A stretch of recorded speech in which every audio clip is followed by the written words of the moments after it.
ಸಾಚೇಷ್ಟ ನವರಾಂಜನಿ ನಾಭಿಜಿ ನಾ ಕೋಟೆಯನ್ನ ಚಕಲೆತ್ತರು ರಕ್ತೋಪಿನೋ ನಾ ರಾಮ ಎತ್ತು ದುರಾತ್ಮ ವ್ಯರ್ಥವಾದ ಚೇಷ್ಟೆಯನ್ನು ಮಾಡಬಾರದು, ನೀರನ್ನು ಬೊಗಸೆಯಲ್ಲಿ ಕುಡಿಯಬಾರದು, ಕೈಯಿಂದ ಚಪ್ಪಾಳೆಯನ್ನು ತಟ್ಟಬಾರದು, ಯಾವ ಪದಾರ್ಥಗಳನ್ನಾಗಲಿ ಕಾಲಿನಿಂದ ಚಿಮ್ಮಬಾರದು ಎಂಬ ವೇದದ ಅರ್ಥವನ್ನು ನೀ ನರಿಯೇ. ಆರ್ಭಟಿಸುತ್ತಾ ಬಂದರೆ ನಾನು ಎದುರುಗಳೆಂದರಿತೆಯಾ? ನೋಡು ನನ್ನ ಚಂಡಾಸುರನ ದುರ್ಗತಿಯನ್ನು ನೆನೆದು ಸುಮ್ಮನೆ ಹಿಂದಕ್ಕೆ ತೊಲಗುದು. ದುರಂದುರನಾದ ಅಣ್ಣನನ್ನು ನುಂಗಿದೆನೆಂದು ಮೃತ್ಯುವಿಗೆ ಹೋಮಂತ್ರವನ್ನು ಕೊಟ್ಟು ಕರೆಸಿಕೊಂಡಂತೆ ಪರಾಕ್ರಮಿಯಾದ ನನ್ನಲ್ಲಿ ಯುದ್ಧಕ್ಕೆ ಬಂದಿರುವೆಯಾ? ಹಾಗಾದರೆ ನೋಡು, ಗಗನವನ್ನೇ ನಡುಗಿಸುವ ಈ ಚಾಮುಂಡಾಸುರನ ಭೀಕರ ಎಲ್ಲವೋ ಚಾಮುಂಡರಿ ಸಾಕು ಮಾಡುವ ಕೊಳ್ಳು ಅಹಂಕಾರವನ್ನು ಕೇಳು. ದೇಶ ದೇಶ ಕಲಸ್ತ್ರಾಣಿ ದೇಶ ದೇಶೇಚ್ಛ ಬಾಂಧವ ತಂತು ದೇಶನ ಪಶ್ಚಾಮಿ ಯಾತ್ರ ಭಾತೃ ಸಹೋದರತ ವಿವಾಹಿತ. ನನ್ನೊಡನೆ ಯುದ್ಧ ಮಾಡಬೇಕೆಂದರೆ ನಿನ್ನ ಹೆಂಡತಿ ಮಕ್ಕಳು ಬಂಧು ಬಾಂಧವರ ಆಸೆಯನ್ನು ಬಿಟ್ಟು ನಿನ್ನ ಚಂಡಾಸುರನ ದುರ್ಗತೆಯನ್ನು ನೆನೆದು ಮುಂದಕ್ಕೆ ತೊಲಗುದುರಾತ್ಮ. ಇಲ್ಲವಾದರೆ ಈ ಕಿರಿಗಣ್ಣಿನ ಮಾರಿ ಕಾಲ ಧೃಂಗನನ್ನು ಸಂಬರಿಸಿದ ಚಾಮುಂಡಿಯೊಡನೆ ಹೋರಾಡಿ ನಿನ್ನ ಪ್ರಾಣವನ್ನೇ ತೆಗೆದುಕೊಳ್ಳುವೆ. ಬೇಡ, ಸುಮ್ಮನೆ ನನ್ನ ಮಾತನ್ನು ಕೇಳಿ ಹಿಂದಕ್ಕೆ ತೊಲಗುದುರಾತ್ಮ.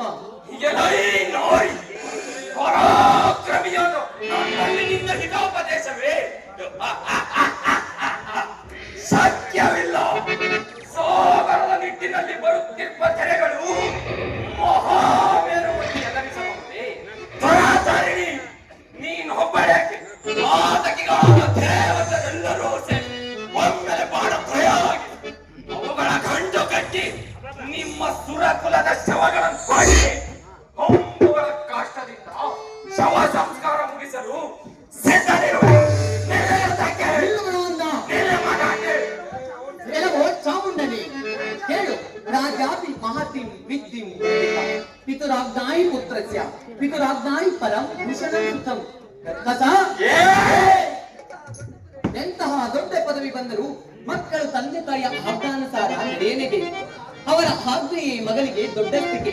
ನೀವಾದರೂ ರಾಕ್ಷಸ ಮಾತಾ ಪಿತೃಗಳ ಆಜ್ಞೆಯಲ್ಲಿ ಬೆಳೆದವರೇ ಅಲ್ಲ. ನಿಂತ ಗಂಭೀರ ತತ್ವವನ್ನರಿಯದ ನಿಮ್ಮನ್ನು ಹಾಗೆ ಬಿಟ್ಟರೂ ಪ್ರಯೋಜನವಿಲ್ಲ. ನಿಲ್ಲುವುದರಿಂದ ಮಾತಿನ ಮಂಟಪದಲ್ಲಿ ಮರವನ್ನು ತೂಗುತಿ ಹಚ್ಚಾರಿ ನಮ್ಮ ರಕ್ತಾಭಿಜಸುರನೆಂದರೆ ಜಗತ್ತೇ ತತ್ತರಿಸಲಿರಲಾರ. ಅಂದ ಮೇಲೆ ಅವಲೆಯಾಗಲೇನು ನಮ್ಮ ರಕ್ತಾಭಿಜಸುರನನ್ನು ವರಿಸುವುದು ಉಚಿತವಲ್ಲ. ಕೇಳು, ಅಣ್ಣ ಚಂಡಾಸುರನನ್ನು ಸೇನಾ ನಾಯಕನಾದ ಸುಗ್ರೀವಾಸುರನನ್ನು ಸಂಹರಿಸಿದರು. ಇದೆಲ್ಲವನ್ನು ಮನ್ನಿಸಿ ನೀನು ಮಾತ್ರ ನಮ್ಮ ರಕ್ತಾಭಿಜಸುರನನ್ನು ವರಿಸುವುದಾದರೆ ಇದೆಲ್ಲವನ್ನು ಮನ್ನಿಸು. ಹೋರಾಡಿ ಪ್ರಾಣವನ್ನೇಕೆ ಕಳೆದುಕೊಳ್ಳುತ್ತೀಯ ದುರಾತ್ಮಳೆ? ಚಾಮುಂಡನೇ ಹೇಳು. ರಕ್ತ ಬೀಜನು ಕುಹಕನು ಚಾರನು ಚೋರನು ಅಧರ್ಮಿಯು ಮತ್ತು ಮಹಾ ಕಠೋರನು ಅವನೆಂತಹ ಪರಾಕ್ರಮಿಯಾದರೂ ನನ್ನ ಅಸ್ತ್ರಗಳ ಮುಂದೆ ನಿಮ್ಮಾಟವು ಸಾಗುವಂತಿಲ್ಲ. ನಿಮ್ಮನ್ನು ಈ ಯುದ್ಧ ಭೂಮಿಯಿಂದ ಹಿಂದಕ್ಕೂ ಕಳುಹಿಸುವುದಿಲ್ಲ. ಪಡಿವಾರದ ಪಡ ನನ್ನಿಷ್ಟು ಉದಾಸೀನತೆಯಿಂದ ಜರಿಯುತ್ತಿರುವೆ ಎಲ್ಲವೇ? ಹಾಗಾದರೆ ನೋಡು, ಸಿಡಿಲಿನ ಸ್ವರದ ಶಕ್ತಿಯನ್ನುಂಟು ಮಾಡುವ ಶರವನ್ನು ನೋಡಿ ಶರಣಾದದ ಚಾಮುಂಡನೇ ಧರ್ಮ ಯುದ್ಧವಿದು. ಕುಕರ್ಮಿಗಾಲದ ನಿಮಗೆ ಜಯವಿಲ್ಲ. ಅಧಮ ಸಾಗರ ಸಿಟ್ಟಿನಲ್ಲಿ ಬರುತ್ತಿರುವ ತೆರೆಗಳು ಮಹಾ ಮೇರುವನ್ನು ಹಂಚಿಸಲು ಸಾಧ್ಯವೇ? ಹುಲ್ಲು ಕಡ್ಡಿಯಂತೆಯ ನಿಮ್ಮ ಬಾಣಗಳು ನನ್ನನ್ನು ಕದಲಿಸುವುದಕ್ಕೂ ಸಾಧ್ಯ. ನಿನ್ನನ್ನು ಈ ಯುದ್ಧ ಭೂಮಿಯಿಂದ ಹಿಂದಕ್ಕೂ ಕಳುಹಿಸುವುದಿಲ್ಲ ಮಗ ಅಂದ.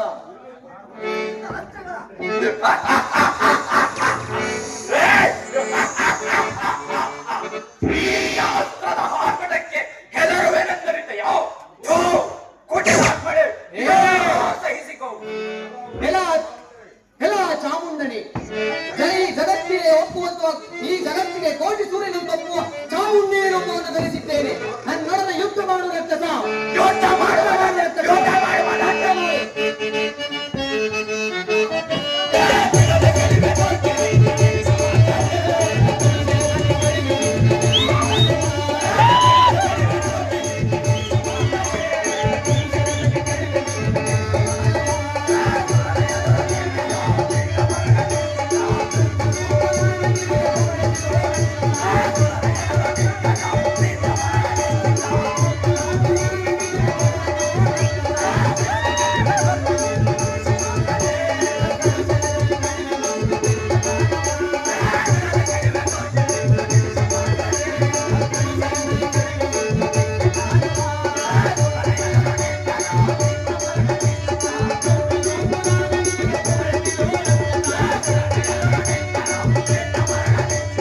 ಸಖತ್ ಬಂದ್ಬಿಡ್ತು